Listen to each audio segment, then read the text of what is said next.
Here at Lost Barrel Brewing, we have a long tradition of crafting only the finest in ancient lagers. Great brews begin with great ingredients, and Draugr Lager is made from only the finest grains and hops, aged for thousands of years. Every batch is brewed with ice-cold water drawn from the deepest caverns below the earth, checked for body parts, and triple filtered through fairly clean burial linens, then aged for hundreds of years in elder gleam barrels. Draugr Lager is good, and is not meant for barmy, soft-gutted, plug-ugly tossers. Draugr Lager, the great taste of the undead, with no bitter afterlife.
Greetings, warriors.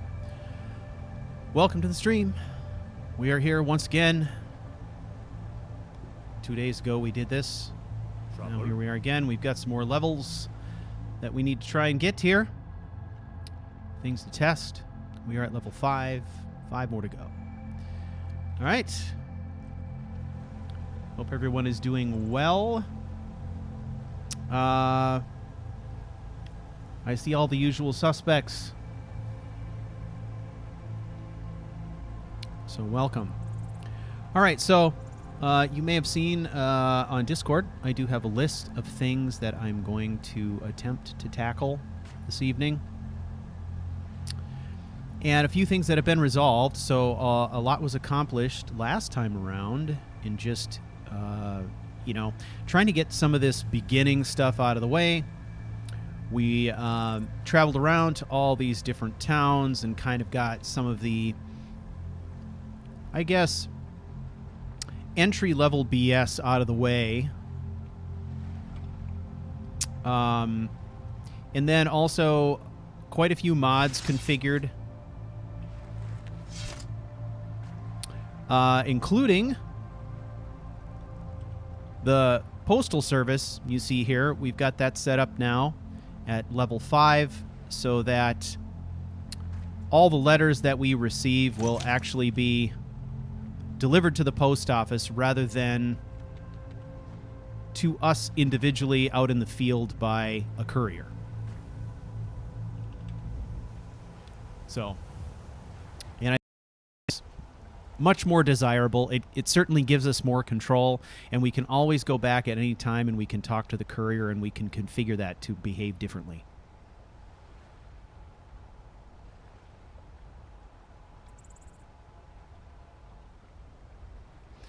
All right.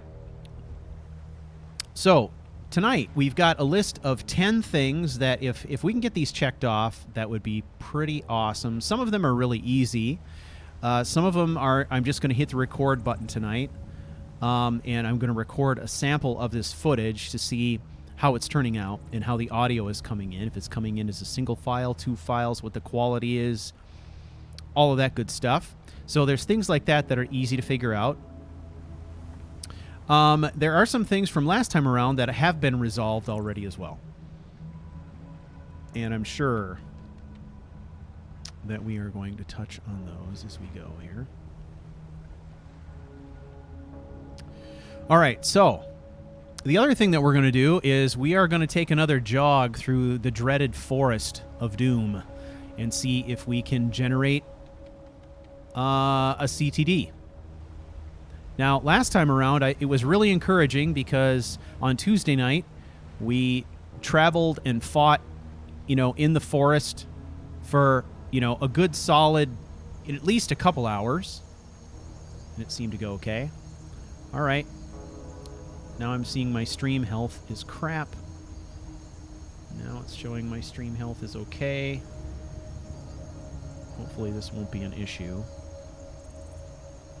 Again, I mean, I'm streaming at fairly conservative settings here, so that's the one thing that's held me back from using OBS in the past to stream, is that Game Capture HD seemed to be a bit more bulletproof.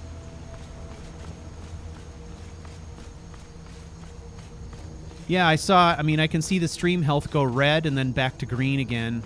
So I don't know what that's all about.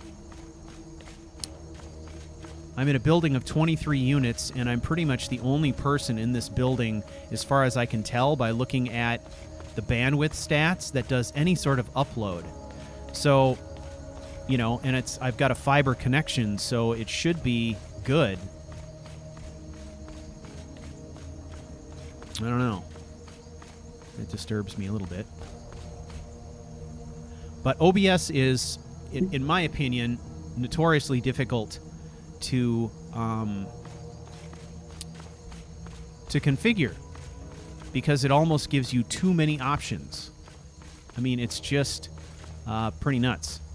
And of course, Game Capture HD is the software that came with the Elgato, so it stands to reason that it was designed for streaming with the Elgato.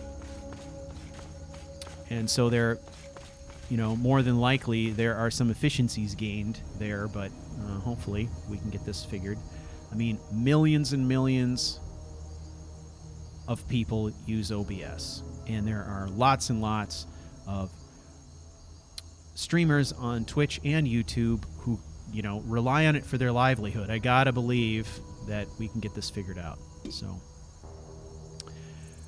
So far things have been going pretty well. It just bothers me when I see things drop every once in a while. Okay, so there are a couple of things that we need to do here. First of all, let's go to Riften. I've got one gray face issue left that I can find. And this happens to be Branche of all people. Now, normally in the past, if I was going to have a problem with anyone in Riften, it was going to be Bercy in the Pond Prawn. But this happens to be Branche that's having the issue. So, I think there is a possibility, anyway, that it could have something to do with Ethereal Elven Overhaul, which is always part of my lineup. So we're going to see if we can check that out. All right. Let's hang on here.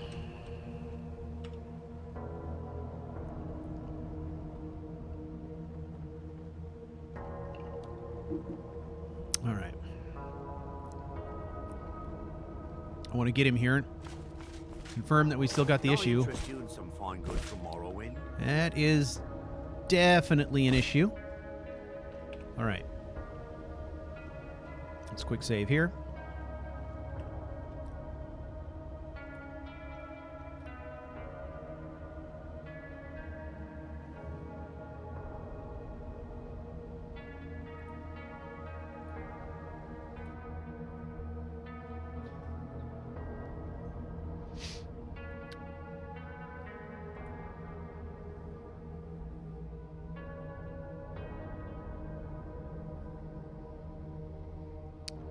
All right. So let's take a look at Ethereal Elven Overhaul Special Edition patch.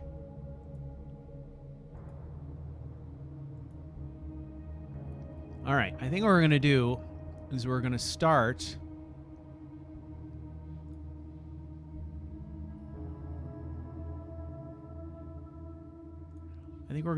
by just doing a reinstall of this.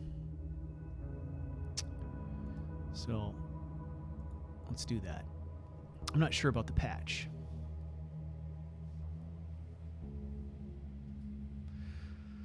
All right, so we got to figure that out. Now, I've also got a theory on the floating soldiers that we're going to try, and since we're here playing around with mod configuration, I think we'll go ahead and test that theory.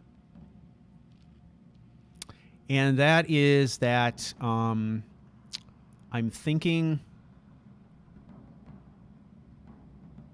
that the mod that I have installed for immersive encounters might be causing the problem. So we're going to take that out of the lineup. Yes, it's going to throw an error because it's going to want that ESP file, but that's okay. And then we're going to dive into the forest, get into that battle zone where we saw the floating soldiers before, and see if anything happens. See if we still get the floating soldiers.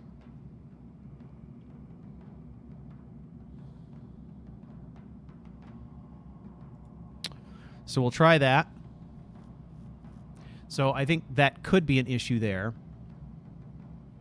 The other thing that continues to be an issue is the audio sync.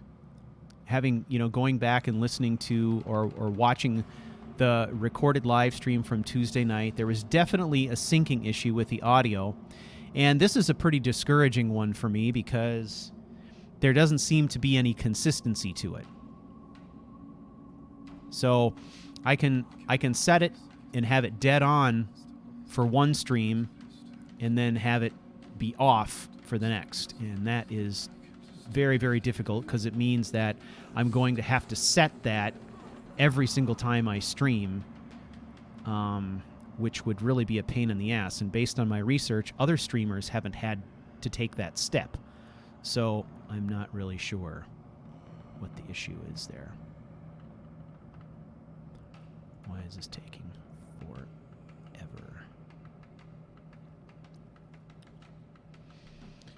So we'll check that out here momentarily too. Let me get the game fired up again. All right. Okay, let's reinstall this patch also.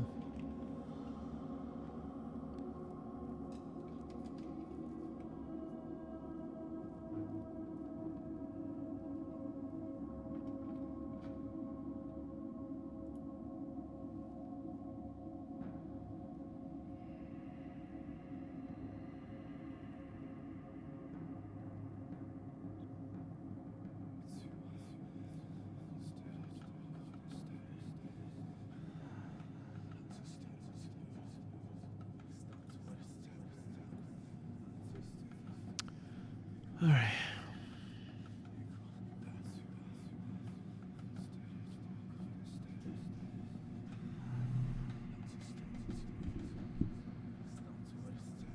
Basically what we're doing is we're asking an awful lot of the game when you think about it, because that mod is going to add encounters all up and down the roadways. Plus, we're already running the Civil War, War Zones mod and its companion mod. And the forest itself adds a bunch of NPCs, so it adds bandit camps in there. And if those are bandit spawn points, they're also being augmented by OBIS or whatever the hell it is. Organized Bandits in Skyrim or whatever. So, I mean, that adds up to a lot of characters potentially running around the forest at any given time. Why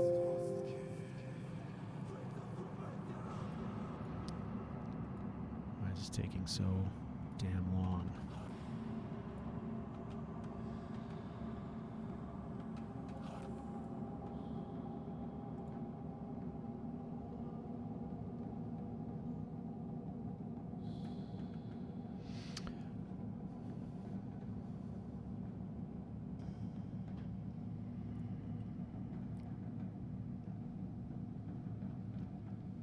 Now, I've got a mod installed that increases the NPC limit up to what I think is its safe maximum. So if we're still hitting it, well, then we've got an issue. And if there are any one of those things that, for the sake of this story, we could sacrifice, it would probably be those immersive encounters. I just thought it would be nice to have it in to add some more interest to the roads when we're out traveling. You know what I mean? So we'll see. Yes.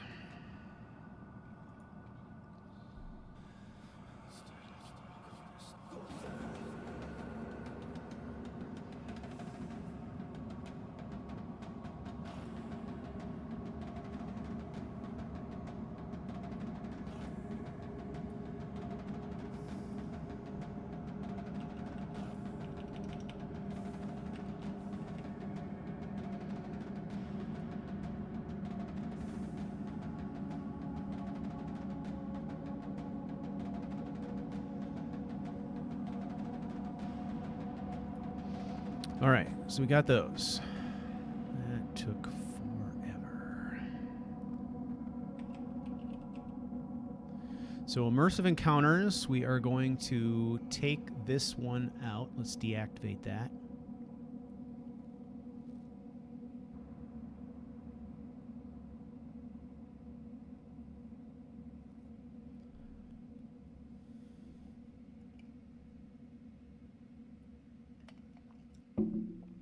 Hopefully this will take care of the brand share issue. If it doesn't, then I'm just going to basically say screw it. We'll let it go how it is. For the sake of this story, I don't think we're going to be interacting with him a lot, but I thought if there was a chance we could resolve it, we would. Remember, we also had the strange issue with the gray-faced girl in Solitude, and I tried a couple of different things and to no avail, and this is a problem I've had in previous playthroughs with that character in particular, so I went in and disabled her. So she's gone. All right. Okay. So.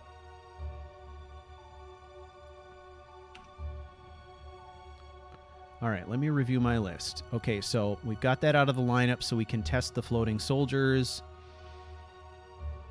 All right. We're going to fire it up again. And then I'm going to test the audio syncing too, as soon as we get up and running again.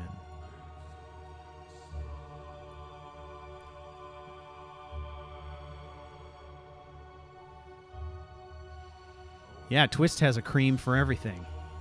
A salve, a balm.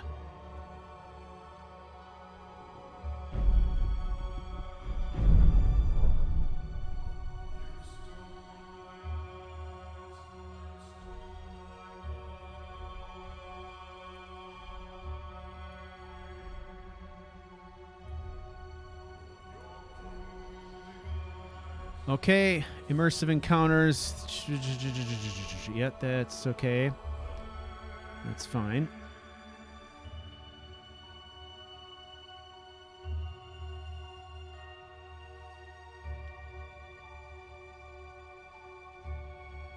And he's still messed up. Fresh meats and produce. Now, exotic ingredients, I have them all. his face appears differently though now, doesn't it? Or grow back that missing limb with my genuine Falmer blood elixir. City's quiet enough now. The sun goes down. Thanks for the bushel of people, Grace. Welcome to the Pond Frog. Come on in, take a look around. All right, Bearsay looks good. All right, if Branche is the only one we have a problem with, I'm okay with that. Told me some. Purchase a bottle of my genuine Falmer blood elixir. Only 20 septims each.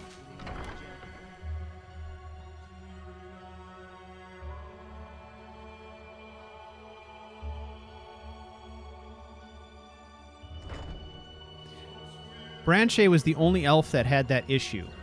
However, now that we've made some changes, it's possible that we could have created new issues. Stay sharp if you go down.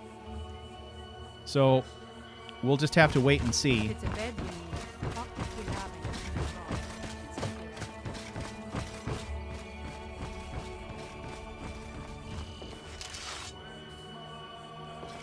frog. All right.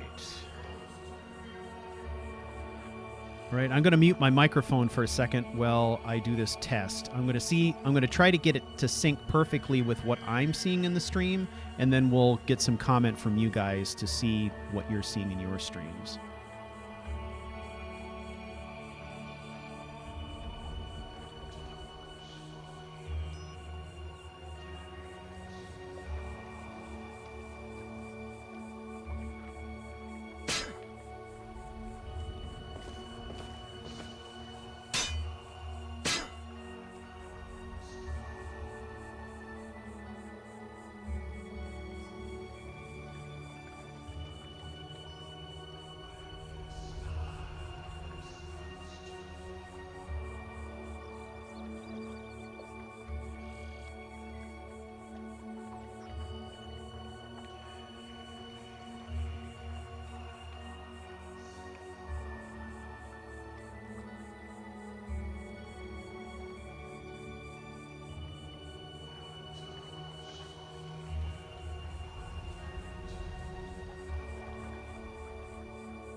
Okay, that seemed to work for me.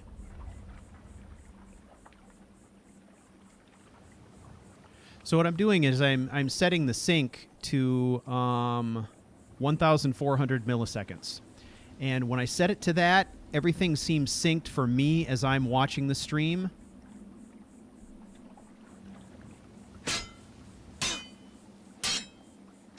And again, I'm not looking at my gameplay. I'm looking over at my sample live stream going out to the web and coming back in to my apartment. And it seems in sync. All right. All right, so Joe is saying it seems good. Ren is saying it seems a lot better. Strudel says it's good. Okay, so I'm going to leave this set to 1400 and say that that's kind of the sweet spot. But it's one of those things we're going to have to monitor during live streams, because if it gets way off, it could be a bit of an issue. Okay, cool. All right, so let's see. Let me get back to my to-do list here. We took a look at Branchet, and he was still a mess. But I think that's okay. If he's the worst of it, then that's okay. We tested the audio sync. So I think we got to test our floating soldiers. And there's a couple of things that we can do along the way as well. Okay. So let's do that. And we still are looking to gain some levels here. Now, my plan is I'm going to advance this character up to level 8, and then I'm going to make a save. And that's going to be like a critical save, like what I consider to be a master save.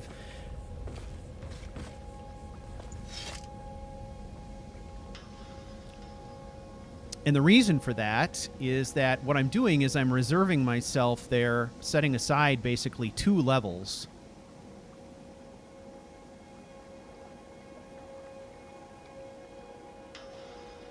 From level 8 to 10, where I can go and test a whole bunch of different things without going to level 10.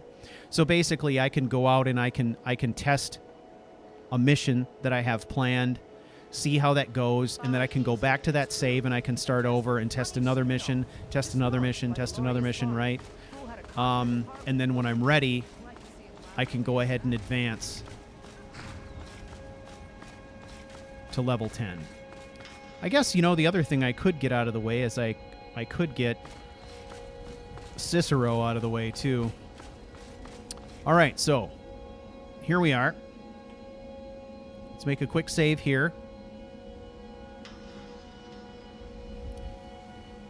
All right, so we're on the lookout for floating soldiers, basically.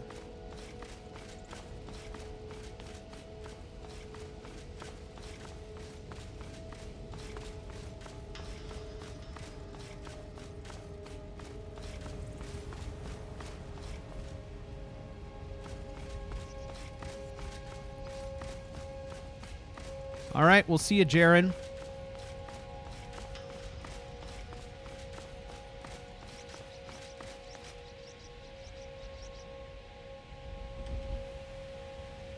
All right, let's go to crossbow. That's 3 quick taps. Okay, so we're crossbow focused at the moment. We're going to get back in our groove here. So let's see what we've got.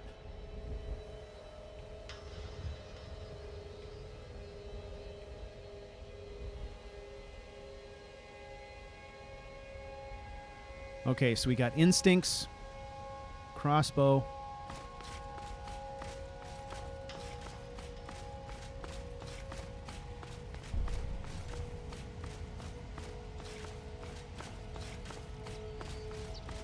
I think this is a character we're going to be using those instincts quite a bit with this character. It sure came in handy when we were practicing on Tuesday night, so...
All right.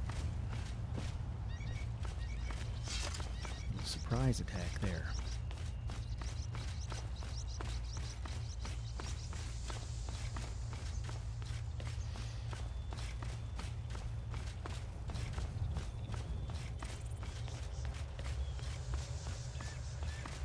Okay, one of my other goals for tonight is to come to some final conclusions on audio settings. Game sound versus my microphone sound versus background music.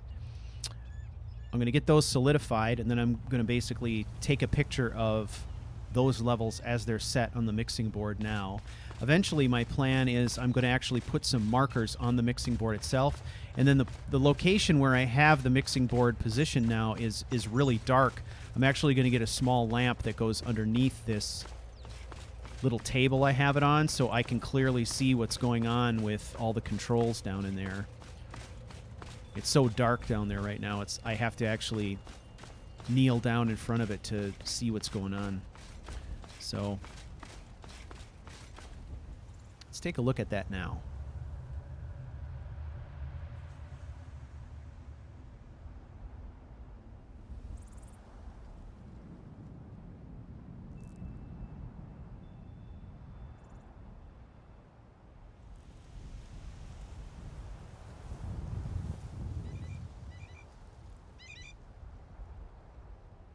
All right, I set a baseline for myself. So I've got the background music right now set at a level based on feedback I got from you last time we tested it. So it's at minus 24 decibels. We also have to keep in mind that the music that I have in the playlist for this series, it kind of comes and goes in terms of its intensity. So it may seem quiet now, but there's other times where it may seem loud. So we're just going to give it a listen for, an hour or two during play, and then kind of make a judgment call and try to come up with that happy medium. So think about that as we're kind of playing along here.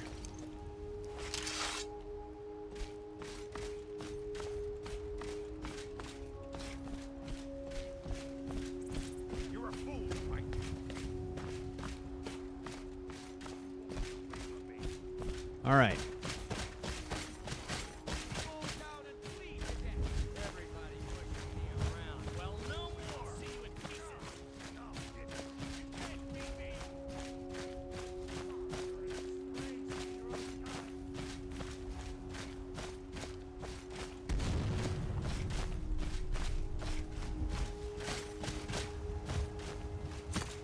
Now, we're not officially in the Imperial Army yet, so these guys aren't hostile to us until we attack them.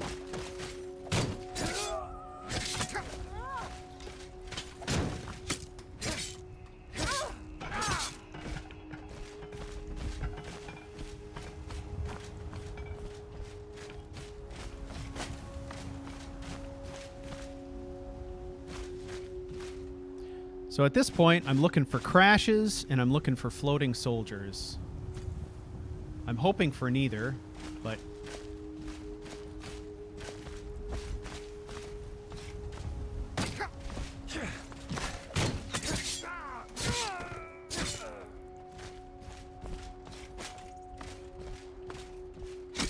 Ah.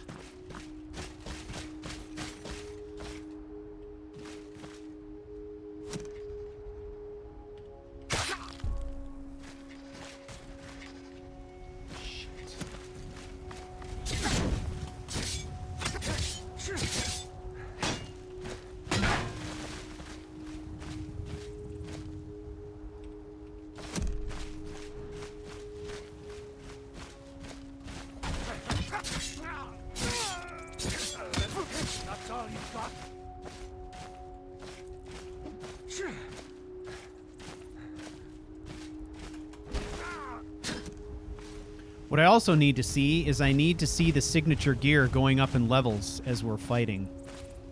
Make sure it's on. Yeah. There we go. That takes care of that.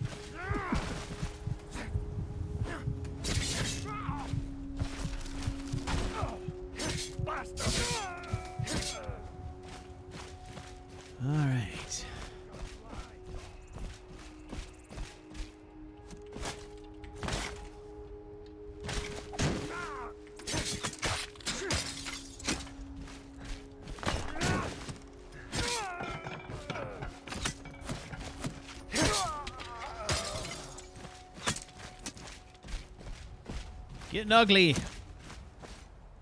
Okay, I don't see any floaters.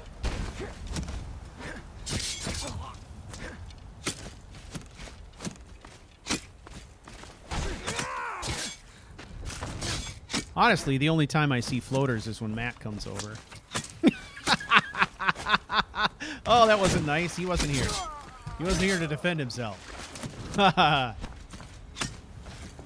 Okay.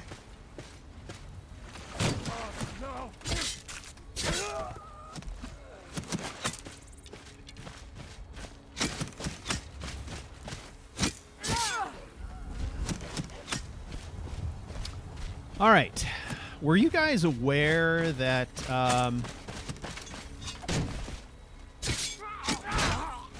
that we had to change the date on the marathon again on Dovapalooza to November? I'm pretty sure I told you guys that. We haven't made a general announcement yet.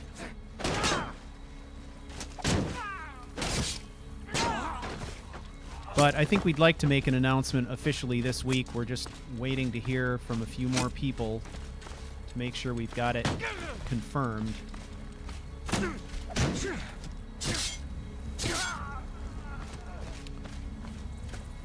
Okay.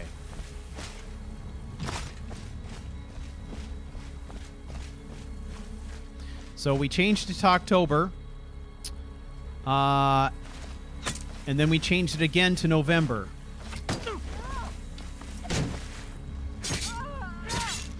So in the end, after these two changes,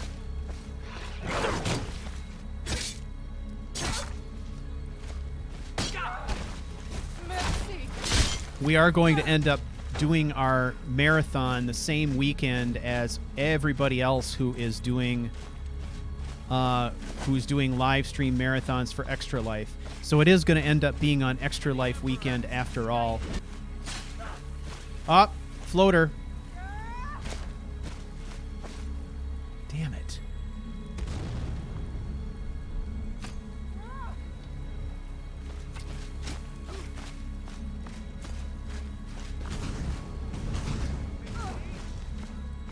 It's got to be that limit, right?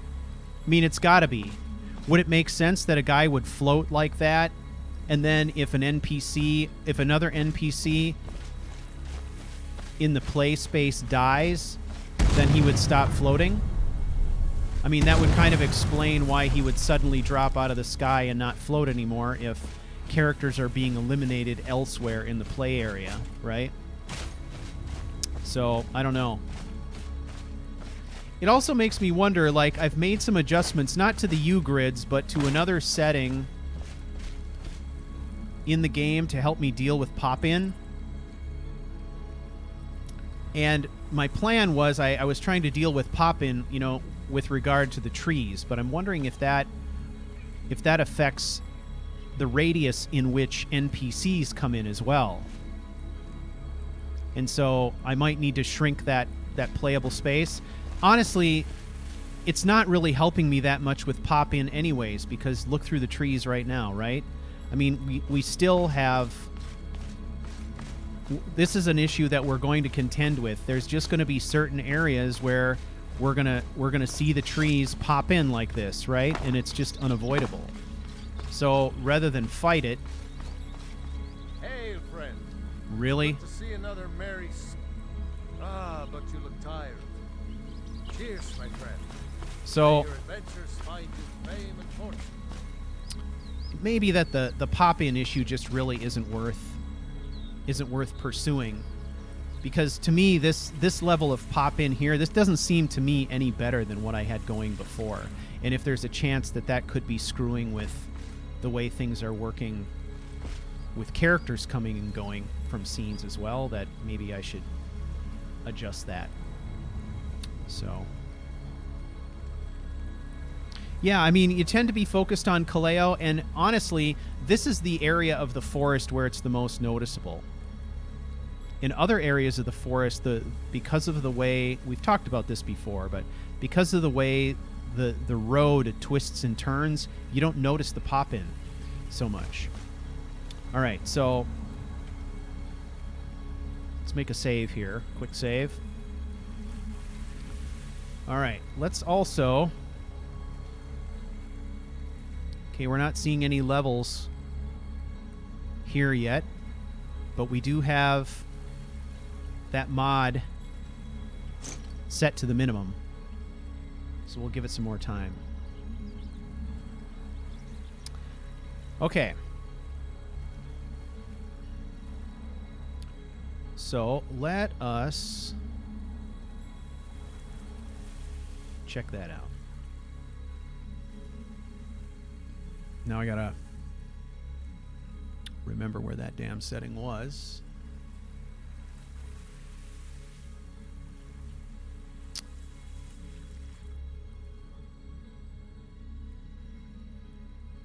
Okay.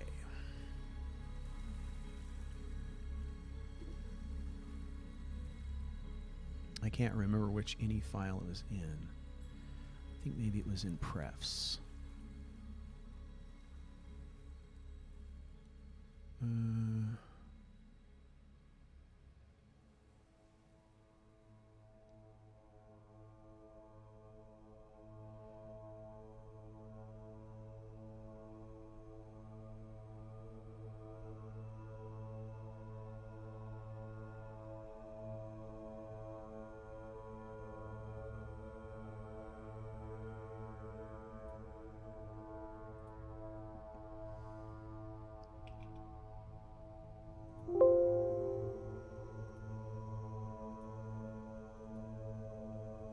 Okay, here it is. So, U large ref LOD grid size 21. That is what I set it to. The default is 11. So let's set it back to 11. We'll save that. Now this is the vanilla setting for SE with regard to that.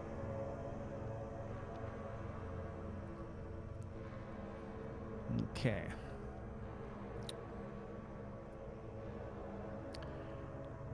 All right.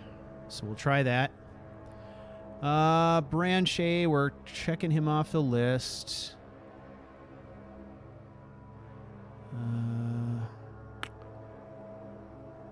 So the Draugr logger thing, that's on my list as well. I got that up and running and I tested it during the intro.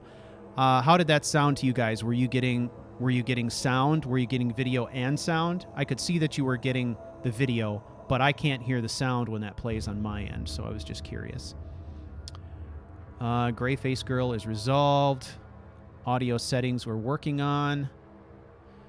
Test stream recording, we'll do that next time around. Got video and sound. Okay, great. That works.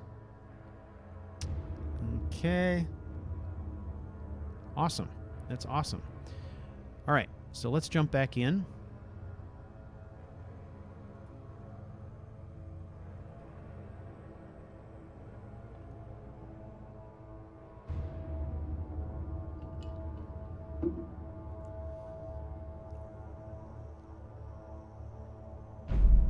Excellent. That's a very old piece. It's been a while since I made that. I thought about updating it, and then I thought, why? I got 2 versions of it as well, so I could create a visual for both and use whichever one I feel like. All right, let's jump back in. Oh, look at that. We're almost at level 6 already. Now, we've got 2 new mods from Balefish that we got to test yet, too, which I'm excited about. We've got an update to the patrol that escorts Kaleo. There's an update to that. Okay, so the pop-in really looks the same. I don't see any considerable difference here. This is about what it looked like before. Okay. All right. Let's get in a tussle.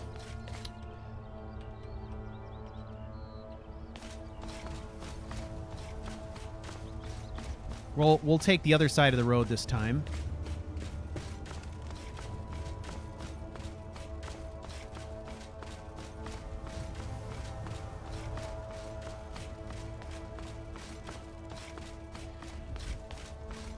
Now, these Imperial soldiers don't seem to be in a tizzy, so my guess is the enemy is deeper into the forest. So, let's go on in there.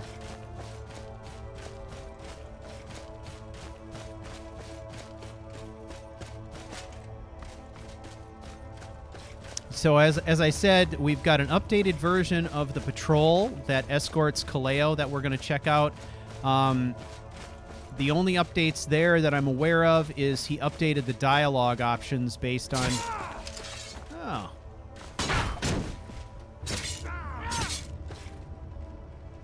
I like how the birds all scattered when the fighting started.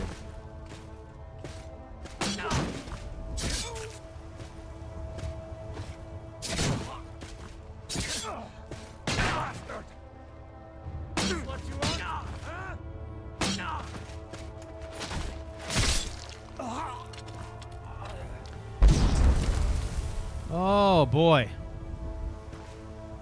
Ah, boy. The self-destructing fanatics is enabled. I'll have to take a look at that. There's a config file for that.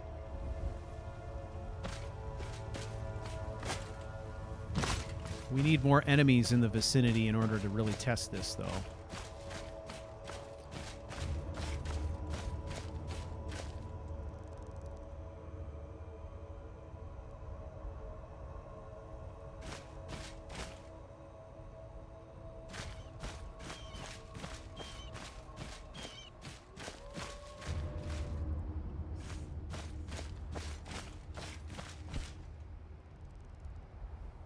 Yeah, I can't go into Shriekwind Bastion at all either without looking for Shadeling now. It's like I identify that location as his hideout.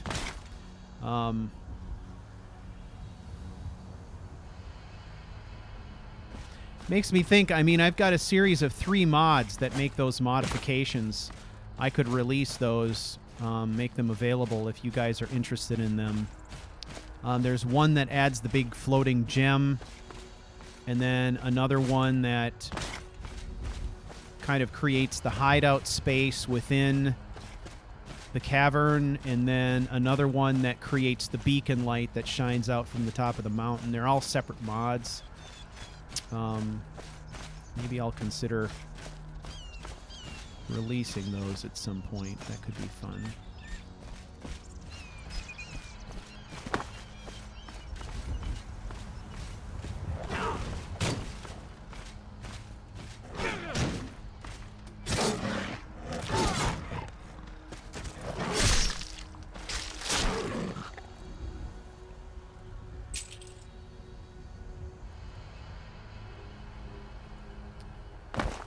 Okay. I feel like there needs to just be like an entire sort of Shadeling package. Release the package so you get armor and a couple different mask textures and you get the hideout and all that stuff kind of rolled into one deal, maybe. All right. Usually there's a lot of fighting going on around this creek bed. It's pretty nasty here.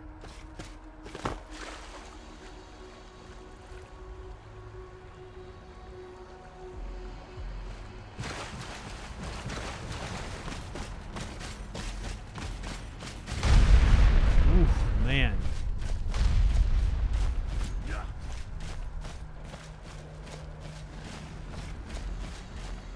Tell you what, these mods turn this into pretty much the most dangerous place in Skyrim, pretty much.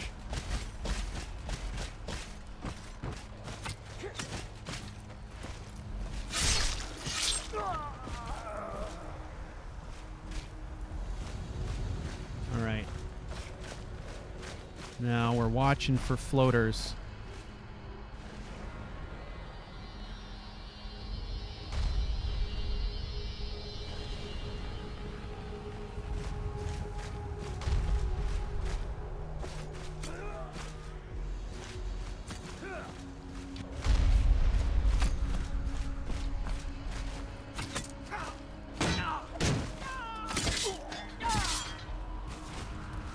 Always looking for strong, capable warriors. I think you've got what it takes.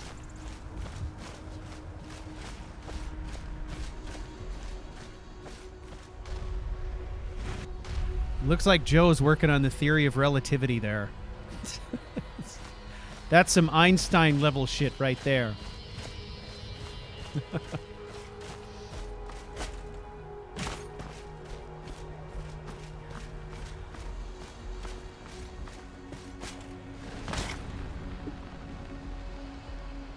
All right. I think we're just going to make our way through here. Through the forest. Kind of out the other side. We may or may not be in areas where there are enough soldiers to reproduce the problems. I don't know. I mean, look at how I just love how this forest transforms this area. Like, normally this is a really barren and uninteresting area. Now this looks like a place I would want to go camping, right? Like, it feels completely different. And I love that.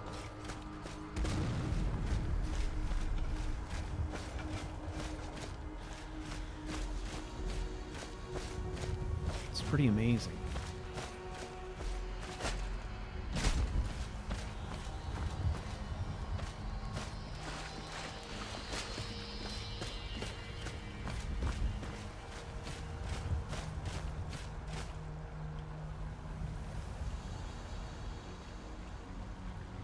All right, let's do this level too. Remember, all in health.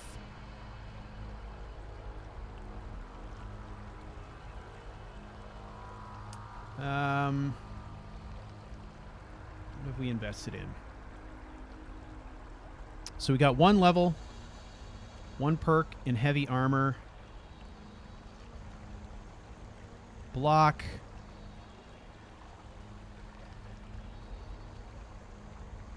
One-handed. Let's just kind of make our way up the chain here. So basically, all the perks that we gain between now and level 10 are going to be invested in those 3 skills, with the exception of 1 perk point invested in speech. And I'm going to be kind of spreading them evenly across those perks, whatever is left. Okay. That's the plan.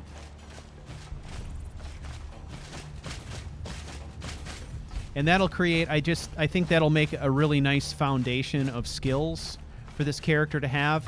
And then that 1 perk in speech will also give us a little bit of sort of command authority. It'll give us that intimidation and persuasion bonuses that I think make a lot of sense. Man, there was a battle raging here. A lot of dead enemies here.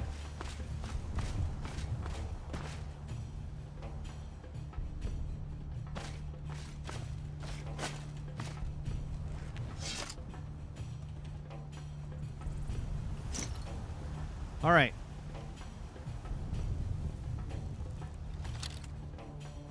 Now, if I'm doing the real playthrough, right, I'm looking across this area in the middle of a battle zone, and I'm saying, wow, this is wide open. This is super exposed, right? So we can kind of play with this, right? We can sort of heighten the danger or sense of danger, right?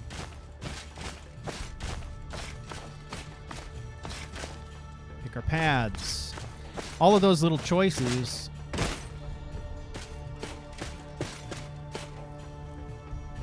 can impact the drama of the scene, right?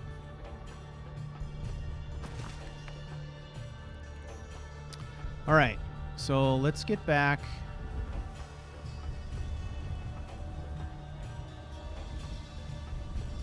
to our instincts here. Ugh, I keep doing that.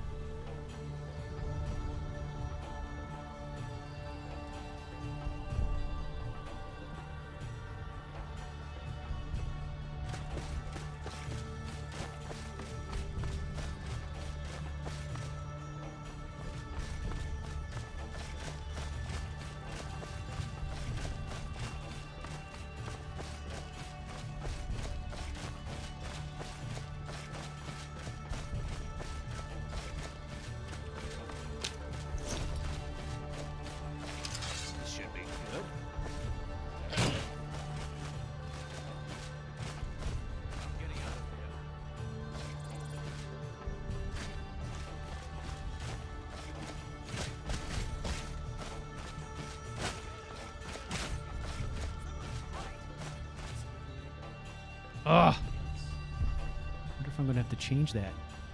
That's my shout key. Normally I don't have problems opening my inventory like that. I don't know why it's a problem this time.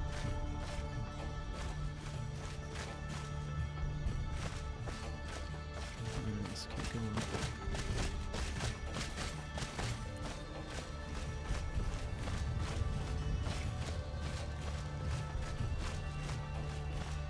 So we should be pretty close to Rorikstad now, I think. Based, you know, going on the land features I do recognize here. Ugh, not quite.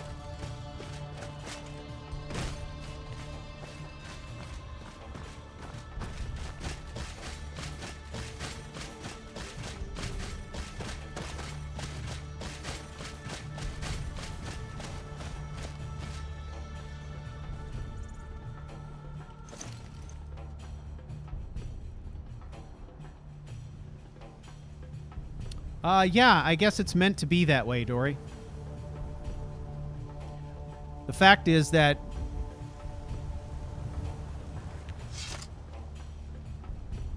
we're trying to figure out the happy medium for everything. And so this is part of the problem, right? I have my game's brightness settings set at the level that you guys said looked good last time. So this is the variation we're seeing, right? It's a, you know, if it's a moonless night, well, shit, right? And if we're not on a roadway where periodically we're getting help from street lamps and stuff like this, this is what we get. So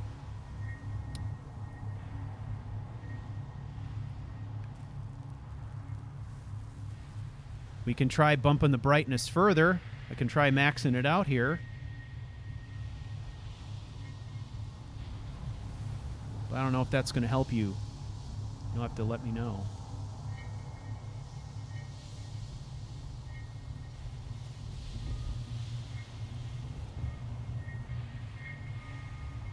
Yeah, it's fucking dark. It is.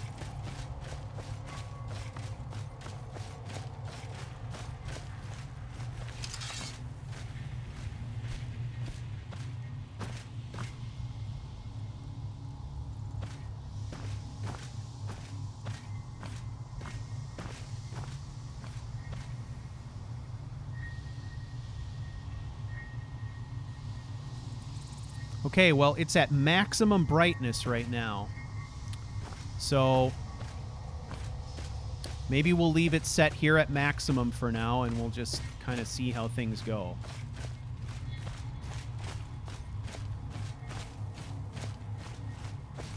Okay, now we're very close to the road. So let's get up to the road, and then we'll make our way to Rorikstad. And on to Solitude.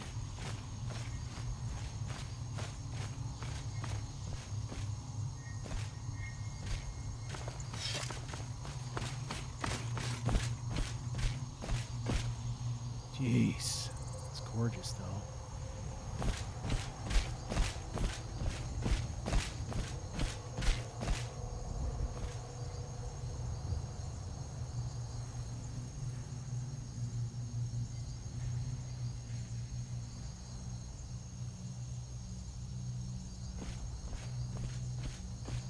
Yeah, I don't know. I don't know, guys.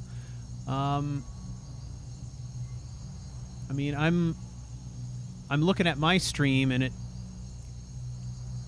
it looks dark as well.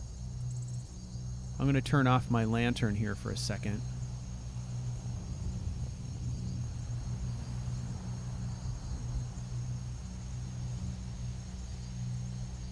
God, it's even worse. Yeah, I don't know. I guess, you know, we're going to have to deal.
Yeah, that was one of those exploding soldiers. They're basically called fanatics, and they're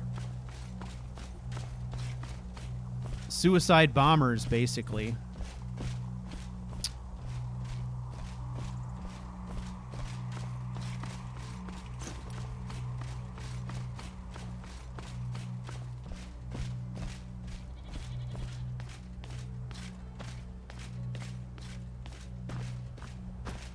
I am a little bit concerned about the level of darkness.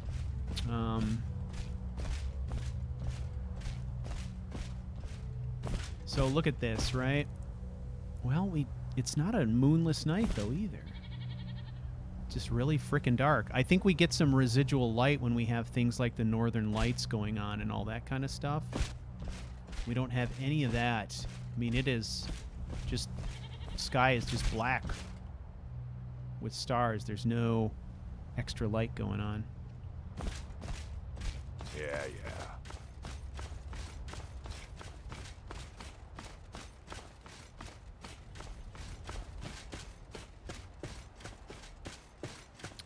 Still no crashes. It's not often that I wish for one. Come on in. Just stoke the fire. Take a seat and get the coal down. Okay.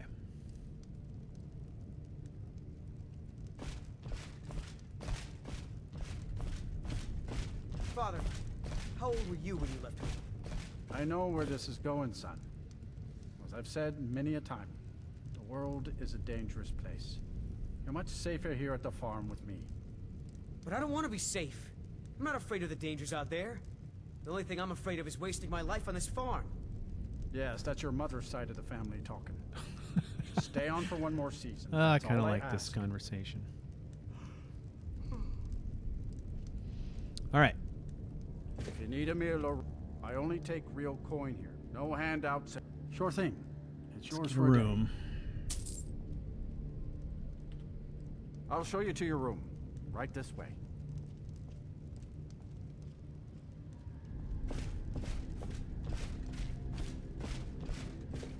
Let me know if there's anything else you need.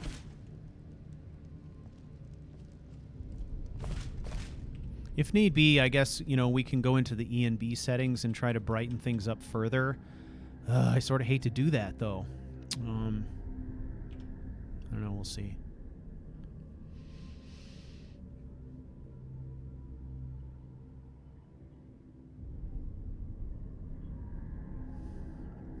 Okay, our investment will be block heavy armor.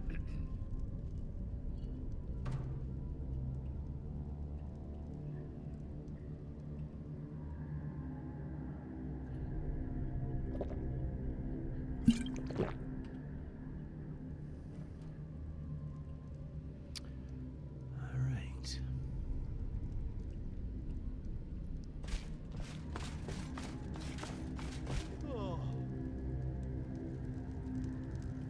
Okay, so just doing a little test here.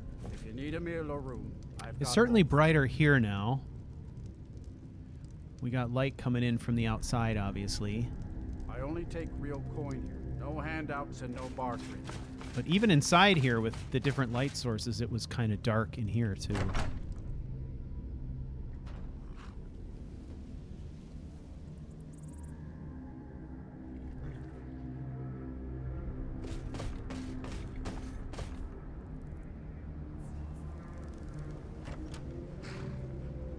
Gonna get it, Sissel. What? What's that? I told you to leave the garden by sunset. You didn't do it. Now you're in big trouble. Don't Pop listen told to you her. Not me. Do you Now always leave do me what alone. she tells you to do? You are bossy. Imperial. Citizen.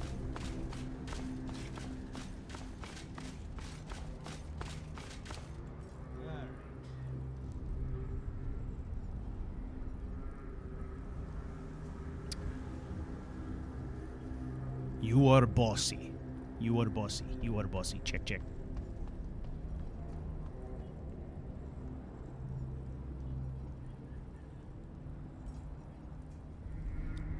You are bossy? You are bossy. Hello there. I'd be a lot warmer and a lot happier with a belly full of meat. Check 1, 2.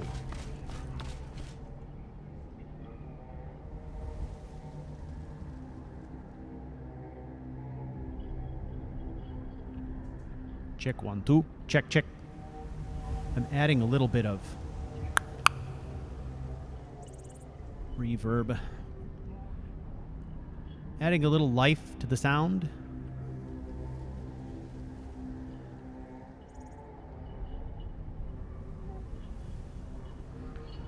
Okay. Now, we are still in the thick of the forest. And it is a dangerous place. There were bandits last time we came through here, so we'll prepare ourselves for a fight.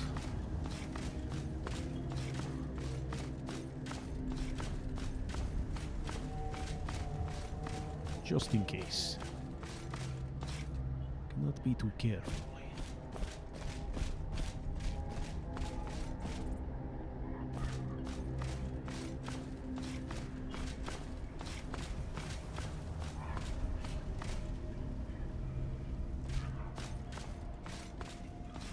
I have noticed this strudel says, but for this comment I do not know why. She says,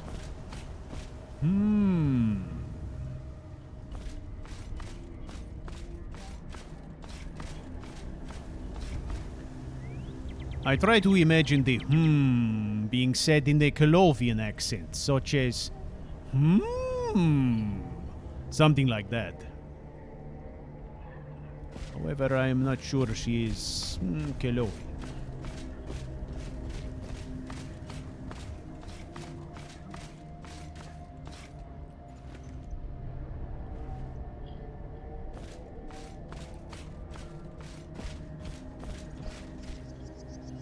Okay.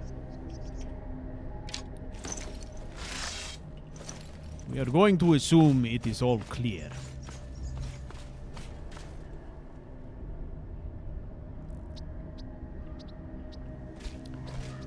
Nothing seems washed out to me. However, I do have concerns that the more we brighten things up, the less ominous it looks. By brightening the settings, are we counteracting the ominous atmosphere we are trying to create? That is my concern here. However, this is very sunny. It is a sunny day today. If we were to take a look here, perhaps where we can see more of what is happening.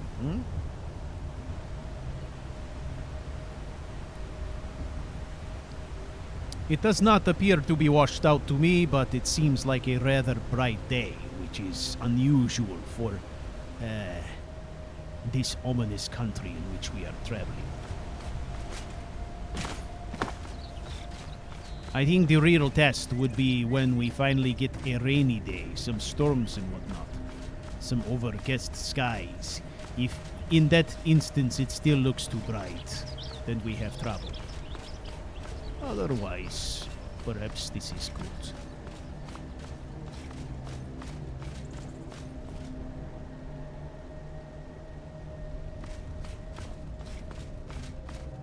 Okay, we have exited the forest. This is our second trip through the forest without a CTD.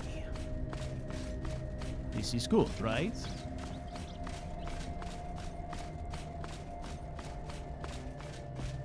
Ah, excellent work. Dead bandit. I'm going to take this. Confiscating.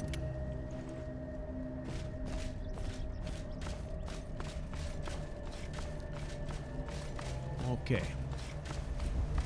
So, I mean, this is, for ominous, this is a clear blue sky, right? It always looks kind of hazy, but this is pretty much literally the brightest it's going to get. And I guess I'm okay with that.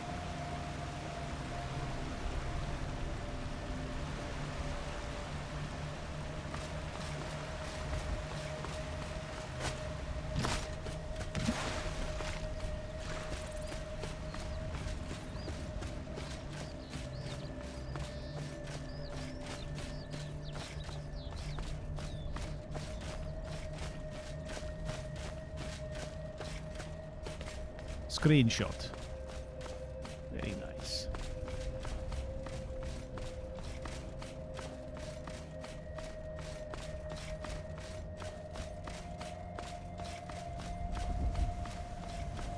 Walk away, now. Actually, I'm running away. If you want to be technical, completely accurate. All right. So, let us check the to-do list.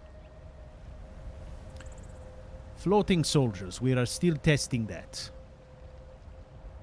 Audio syncing issues, we have set that and gotten confirmation that 1400 milliseconds is the right setting for now. Greyface Girl and Solitude has been resolved.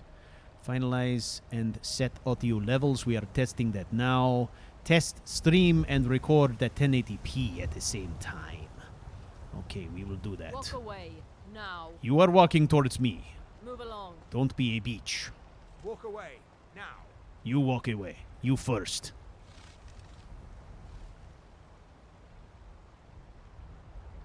Fucking elves. Okay, Brenche Greyface. We are deciding to leave him alone. We are going to test the update to the escort mod, test the new guard mod. Draugr Logger commercial has been tested successfully. Alright, so I am going to hit record now. Boom, we are recording. Now let's continue. Let us move along like complete idiots and do crazy things. Pushing our luck as much as possible. Look at all of these. Thalmor.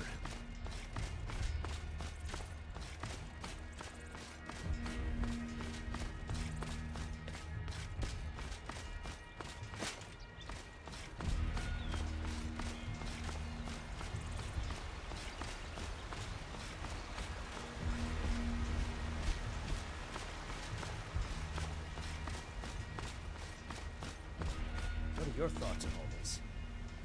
My father was a legionnaire. His before him. Guess I never considered doing anything else. Okay, for the sake of testing, we are going to bump the, let's see, the background sound a bit.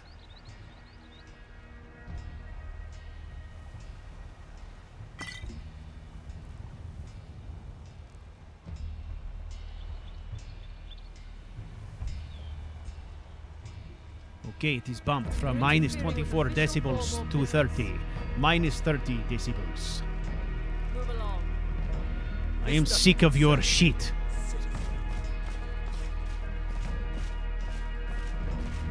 What do you say I walk along with you? Is this annoying? With official Thalmor business. Walk away, now. Move along.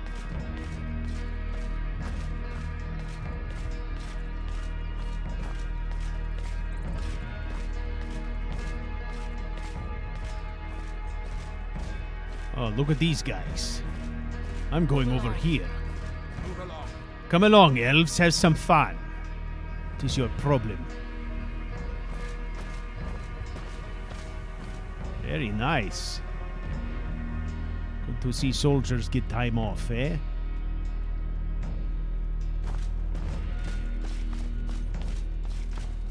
Okay, continue.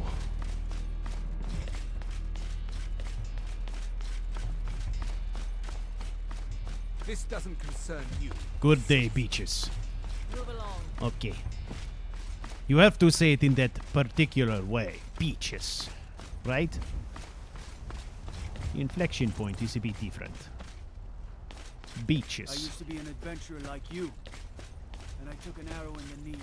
You should be thankful you are not like me. Ugh. Up the hill. Double time. Hey, hey, hey, hey, hey, hey, hey, hey. Oh, I think I'm blown out.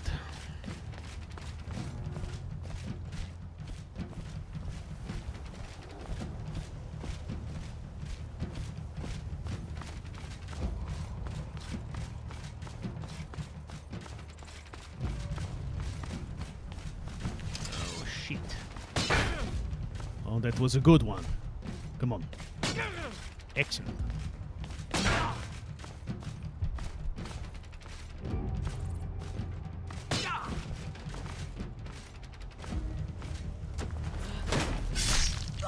Ah, invisible assassin. It always seems to be with that kill cam that we have this trouble. Now you are gone. We'll take that. That, we do not want to take these notes. That. Taking the walls. Ah, there you are. Very spooky. Very nice.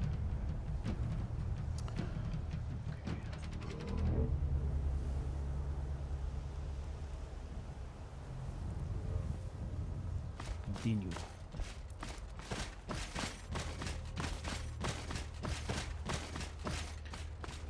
CouchWarrior. Yes. Would you mind checking to see if my equipment is going up in levels? Alright. Doesn't appear to be. Are you sure you're doing anything? Of course I am.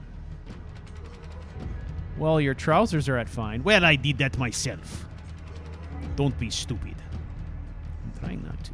Okay? Just take it easy. Ah, look who it is. We're heading to Solitude, I see. Oh, and look! You fixed my clothing. My blood is back. I feel naked without it. Ugh.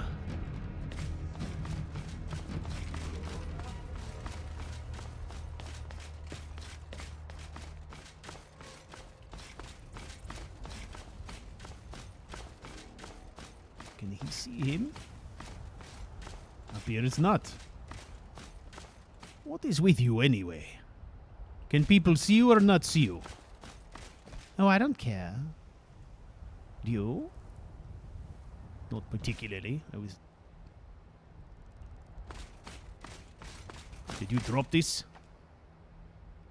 Oh, shit. Someone got blown to hell.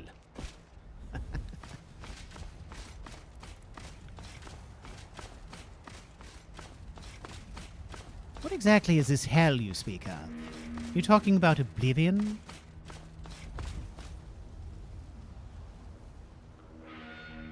Perhaps. Look at that. These Thermore, they literally come out of the woodwork. Yes, it would seem so.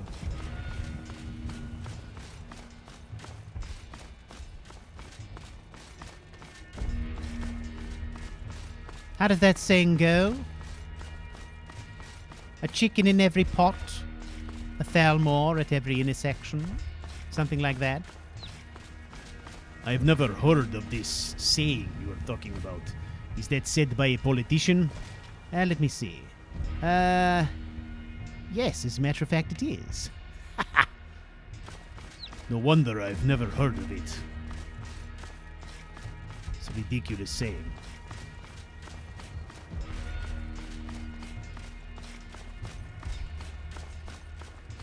Oh, how do we pronounce it? Should we ask him? How do we pronounce your last name? Ah, excellent question.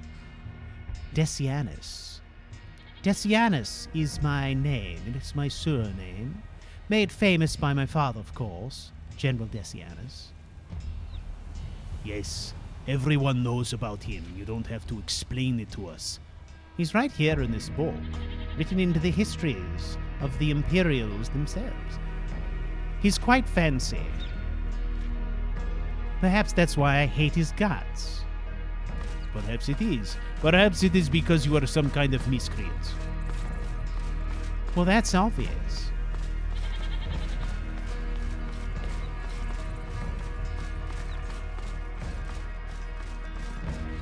Oh, excellent. Are we going to your hovel? What are you talking about? I've seen this place you live. It's a hovel.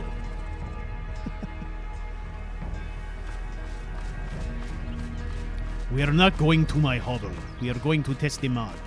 Hello, fellas. I will be right with you. Someone stole your sweet.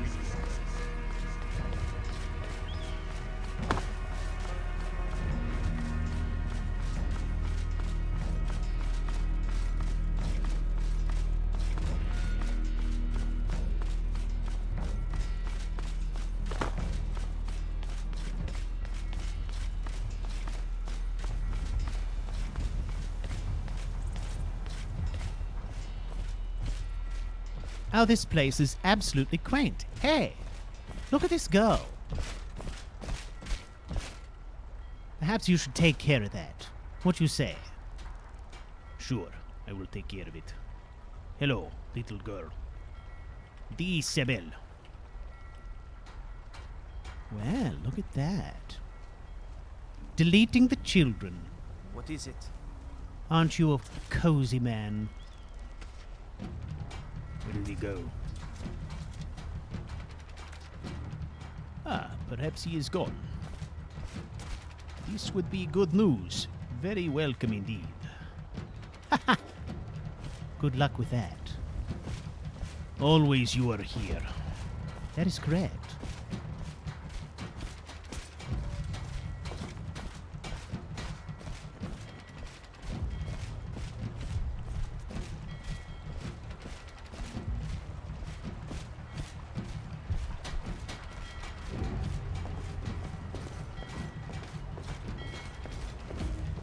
Always looking for strong, capable warriors. I think you've got what it takes. Headquarters is in Solitude.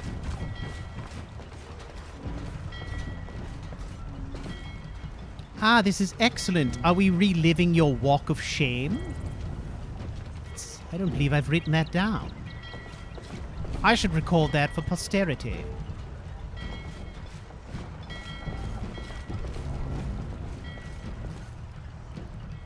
Ah, this is where it all begins, yes?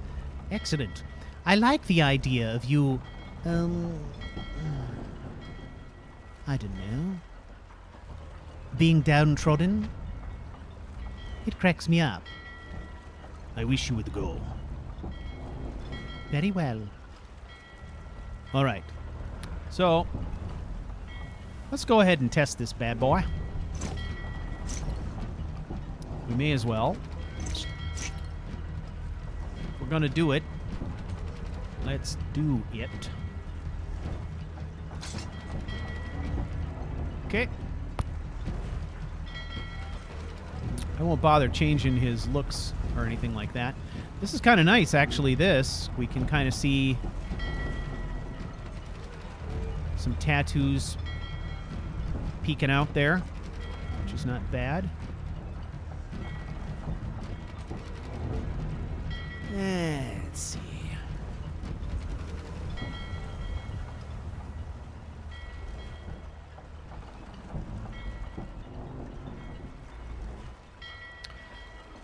All right, let's try it.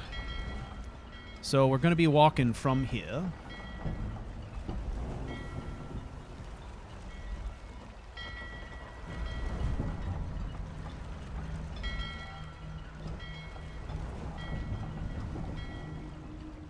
Lead the way.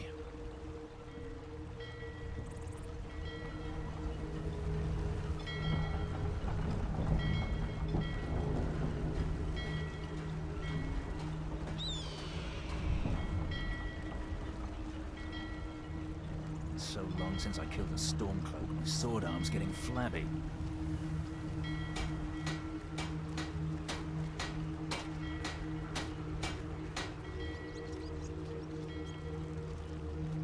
Keep an eye out for Stormcloak spies.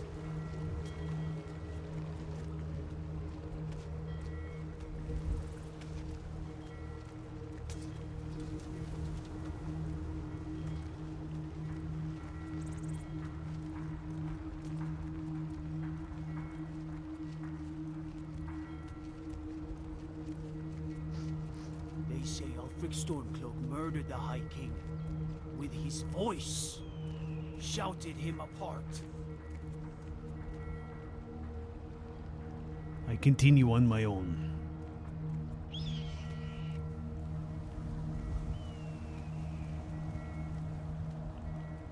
Okay, y'all. I'm taking this at a walking pace. I know it's painfully slow, but I need to know how long it takes, because this is a point at which we're also going to be, there's going to be a reading going on. So I need to know how much time we got to work with here.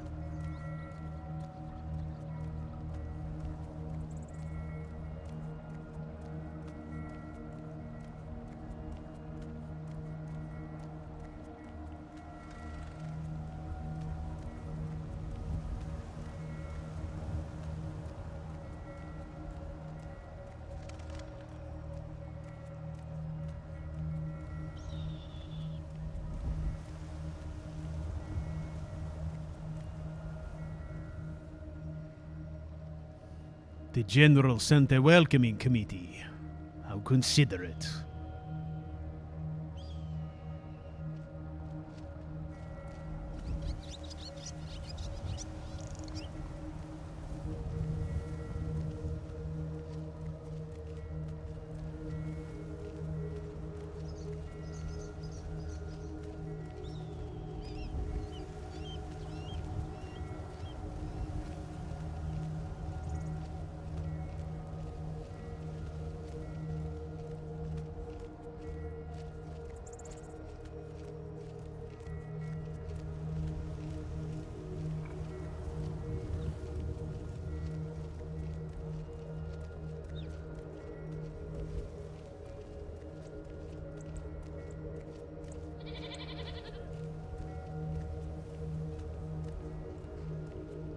Let's linger back with the officer here.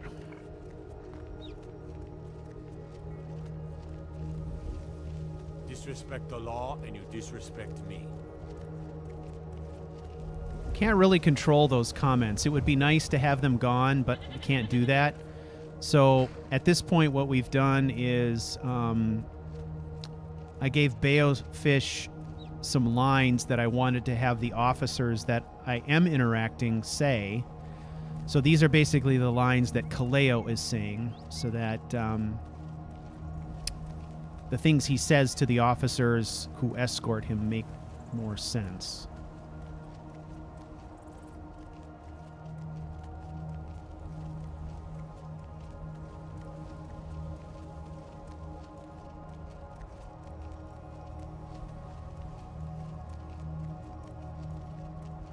And again, you know, he's down on his luck. He is in trouble. But he's walking under his own power, right? We talked about this before. He's accepting his fate. He's resigned to it, so he's not fighting it. And they know that. So there's no need to have him shackled or anything like that. He's just getting an escort.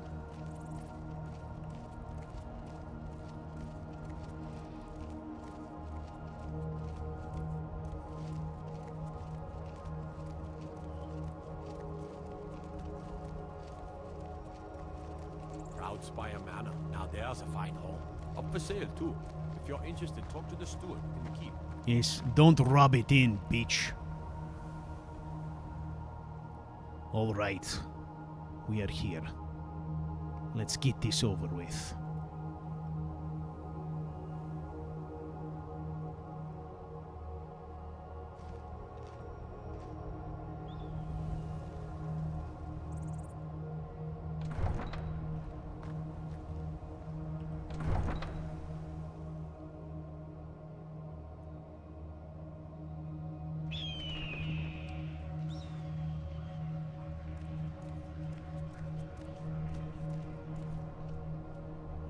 Are we going to continue?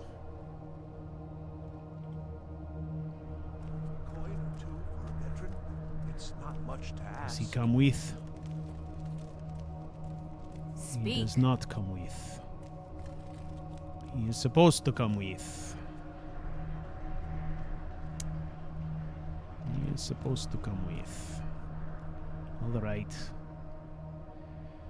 Thank you, soldier. Mm-hmm.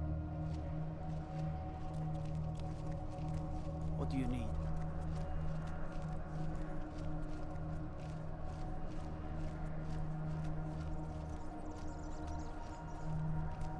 We'll see how this works out in real time. Like I said, I'm probably going to do the walk more than once and take the one I like the best. So this is going to be more than enough time to complete the reading, I think. As High Priest of the Eight Divines, I bid you welcome. If you're heading to the Blue Palace, you might want to rethink that outfit. It never ends, does it? The humiliation.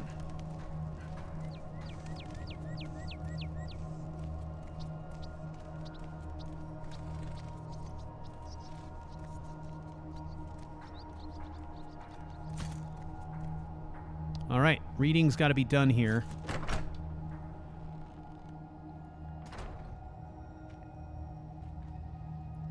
All right.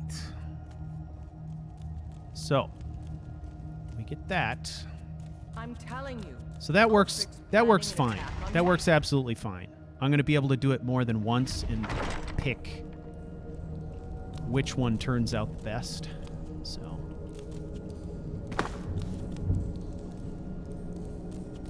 Okay. Now, mod number 2 we check out. I stand with the Stormcloaks. You Imperial dogs. Disrespect the law and you disrespect me.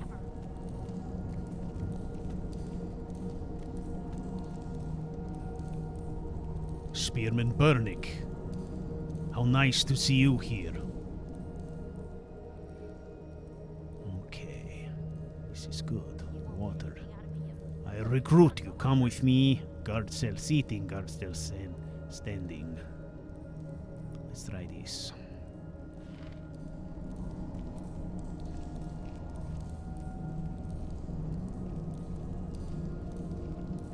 Now, for story purposes, Spearman Burnick. We know some things about him. Spearman Burnick is the one who gives Kaleo Head over to Angeline's Aromatics. his dog tattoos. This is also the man who smuggles in the Calovian brandy for him. TCL.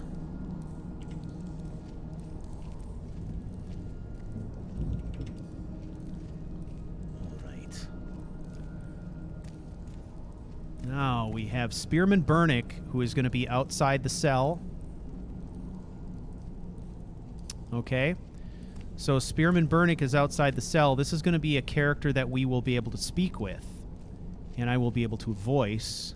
So there'll be conversations between Kaleo and Burnick. So we will have cutscenes with General Tullius down here, but we won't hear what Tullius says. The gist of what those conversations will be communicated in conversation between Burnick and Kaleo. I stand with the Stormcloaks. You Imperial Now the dogs. cool thing is that the way Baofish has put this together, Burnick will be available to us later on as a follower as well.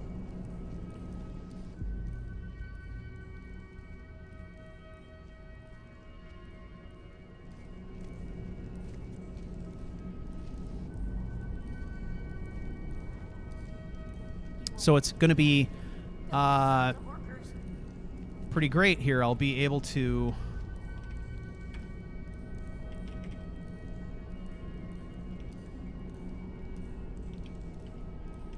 I'll be able to do scenes, right? Where we can have these conversations going on. And he also put this lamp in for us so that we've got good lighting here for these scenes as well, which is fantastic.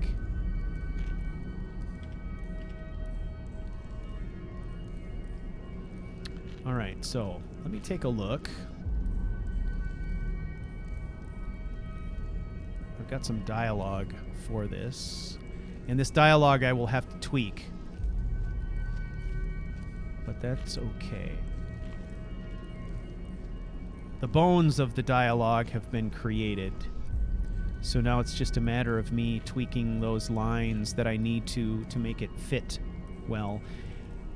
This is from the dog vignette, which you guys have, if you've watched previous streams or have looked at what is on Discord, you've seen. So, let's see. So there's a whole section here of this that I can cut out. So, Spearman Burnick, sir. So I see they've put you on dog duty. You lose a dice or something like that. No, sir. I won. We threw lots for the honor. I won, I'm glad to say. Is that right? How many of those men would have smuggled in a dagger to finish me in the dark? Okay. This is gonna work. Okay. So I've got a whole piece there. And the cool thing about this is for those pieces that I've done in advance, I'll be able to record them in advance and simply play them while I work the camera, right? So it's going to give me some options. And then we can tie it all together by having Burnick become a follower later on, because what we do understand of Burnick is that he is loyal to Kaleo. So that'll be a nice tie-in, I think. Okay, cool. This is great. So let's take a look at the old to-do list here. Let's see. Those two have been tested. I have done a recording. I will check that later. That's about 15 minutes worth of recording that I can check.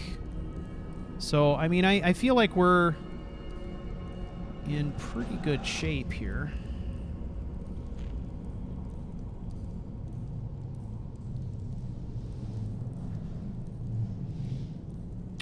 Yes, Balefish is a genius. Balefish is also what I would say very selfless in helping me with all of this stuff. It's pretty amazing.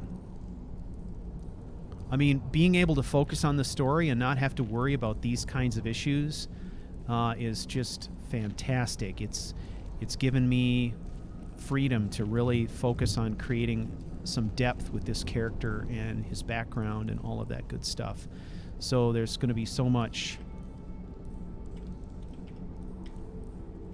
that we can do. Okay, so let's see. What can I do here? So I think one of the things that I'm going to do is we're going to go ahead and get this open.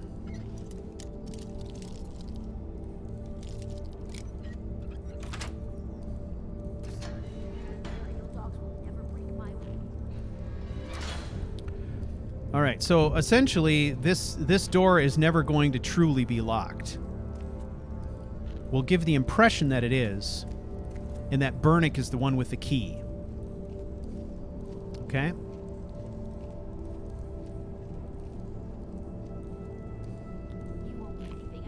So the idea is, on the first night, or not the first night necessarily, but at some point along the way, Kaleo's sword is going to be returned to him, and Tullius is going to say, "You're my attack dog, and there's some things that I need you to do." Spearman Burnick is going to let you out in the dead of night, and I need you to kill someone for me. So, let's see.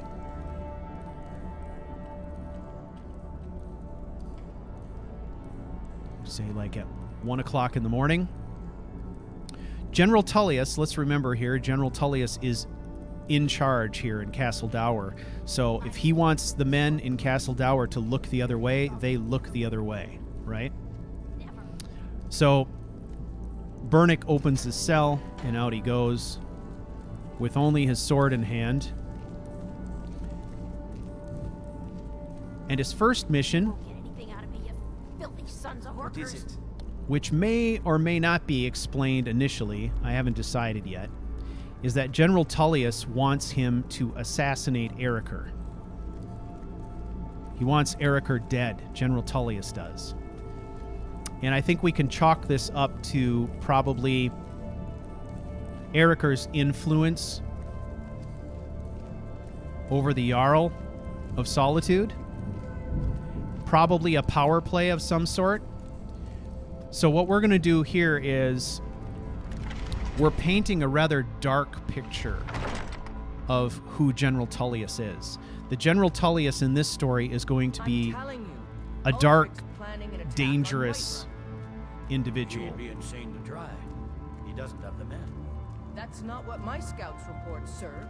Every day more join his cause. So he's let out of his cell just like you'd let a dog out of a kennel, and then the attack dog has to do its thing. I don't abide fancy clothes, but you look like you might.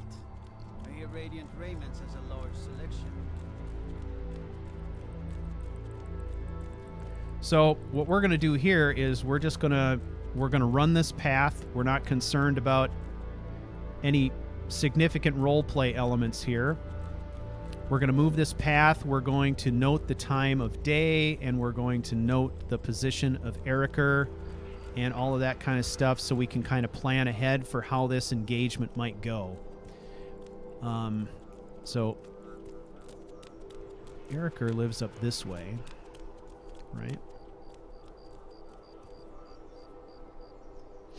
Yes.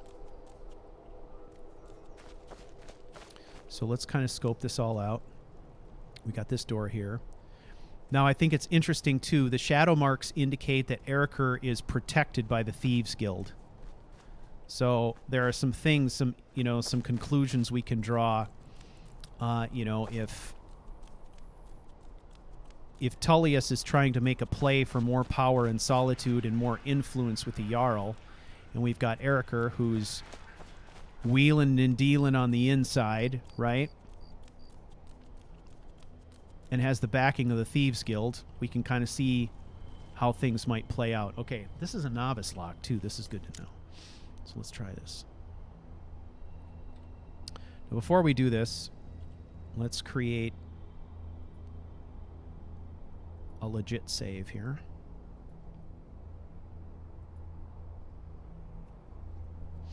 All right, that saves all the changes we've made up to this point. We've tested a bunch of stuff. This is good. So now we're just playing around to see how this is going to work.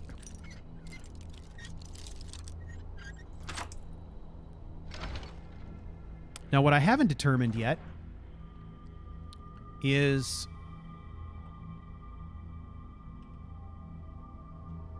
what Kaleo's relationship with the general is going to be long term. Whether they will become sort of kind of dark, sinister allies of a sort, or if there will be animosity.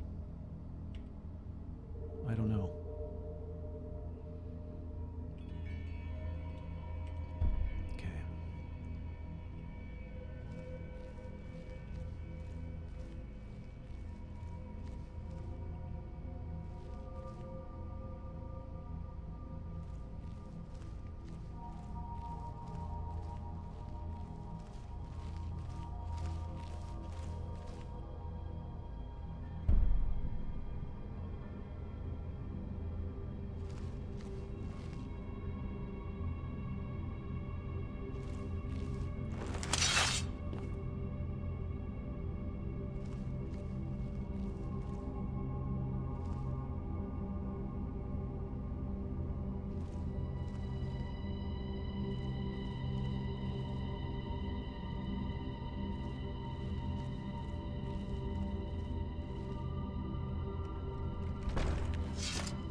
Sleeping with his sister. Shit.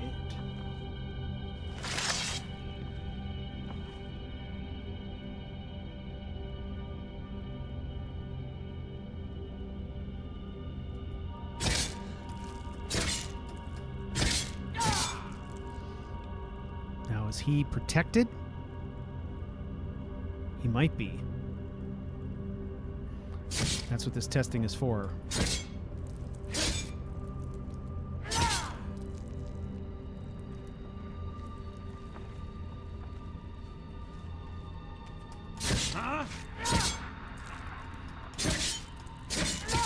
Yeah, I think they both are. So we'll have to make him unessential before this scene. I knew it.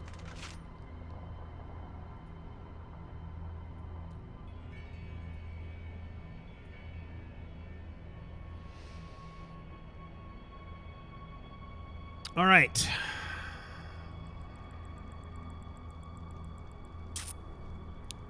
That's good to know. Okay, so that's going to be the first mission.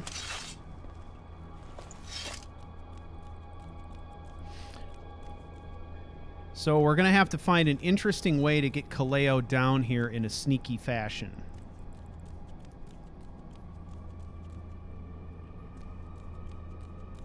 So we'll find a good path. In the meantime, I'll do my research to figure out how I want to make them not essential. There's probably more than one way to do that.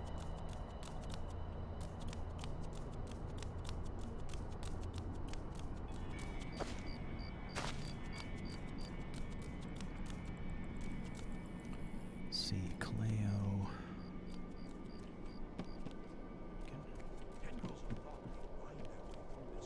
What is actually climbable here? That's also interesting.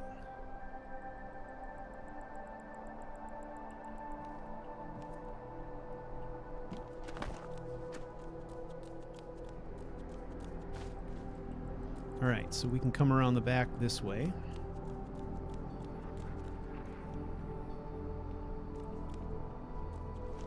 Sneak along here. Avoid some guards, can come up in here. Okay. See if we can get through this area.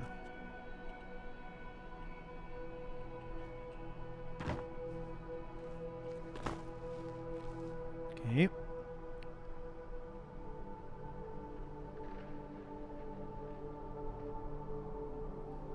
I think I could probably use a mod of some sort.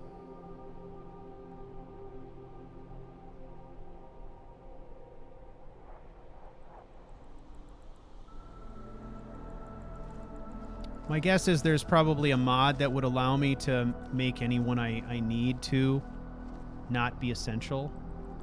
Okay, we can come up here and hide from a guard.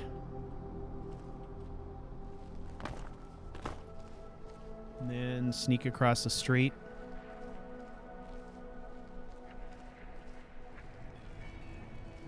Yeah, I could use console commands too, I would think. Now, the cool thing is there that I was able to damage him without waking Gisli the first time around. So maybe that would work out. I would love it if we could kill Eriker and then get out without waking up Gisli. Well, I'll have to try some things. I know there's a way. We'll find a way. We'll find a way. And if it turns out that for whatever reason it's impossible to do, which I don't think it is, but if for whatever reason that's how it ends up, then I can do it with cinematic trickery of some sort. Okay. So that's going to be mission number 1. It's going to be fairly simple. He's going to go out during the night. He's going to do the deed, and he's going to sneak back in. He'll go right back into his cell, and Barrick will close the door and lock it behind him, and that's done. All right. So now the fun part is I need to come up with a mission number 2. If you guys are putting hints on how to do this, stick them into the chat on Discord so that I can go back and try them later. Otherwise, they'll get lost in the shuffle. So if you wouldn't mind reposting them in Discord, that would be perfect, because then I can go back and try those. Bit late to be wandering around, isn't it? Yeah. Okay, so mission number 2. Let's see. I'm thinking that for mission number 2, he'll have his sword, and then he will be given a crossbow and some bolts. And that's it. That's all he's going to have for mission number 2. And this one, we're just making up out of thin air. So we're going to go find somebody, and I'm thinking we're going to find somebody down in the lower town area around the docks that needs killing. Everything's all right? Yep.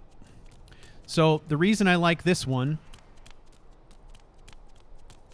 is that we're going to have some additional fun here playing around.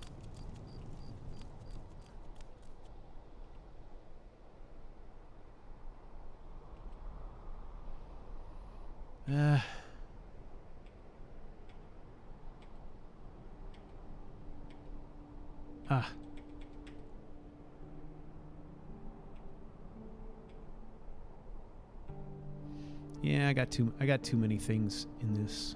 I got to reduce the number of things in this shout menu. Okay, so if we come in this time of night, what time is it? Okay, it's like almost 4 o'clock in the morning. There's no guard posted here. So we could take the same sneaky route up, and then we could go this way.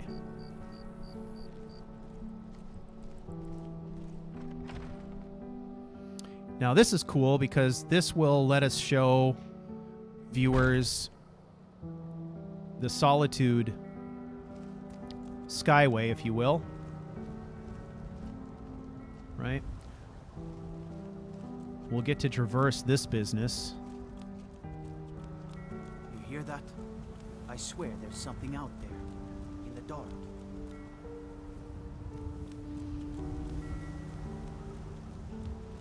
So what we're going to do is we're going to go down here and we're just going to find an NPC that we can target for this.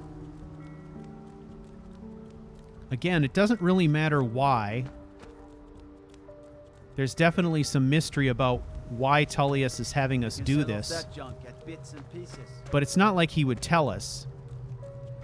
And so there's two things here. Tullius is making some kind of power play and he's using Kaleo to do it. But he's also probably testing the loyalty and obedience of Kaleo at the same time. Right? Basically trying to figure out how big of a problem is this guy going to be for me.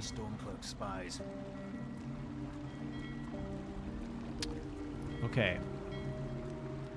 So in the dead of night here,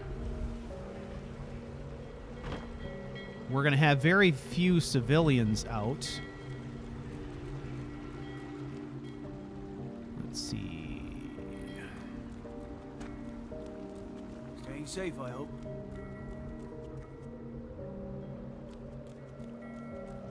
Lots of Imperial guards, which is actually kind of a cool thing, right?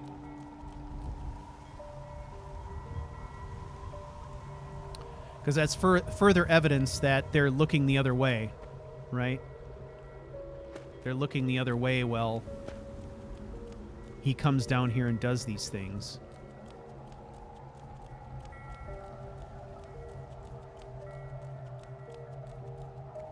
Well, these guys are back.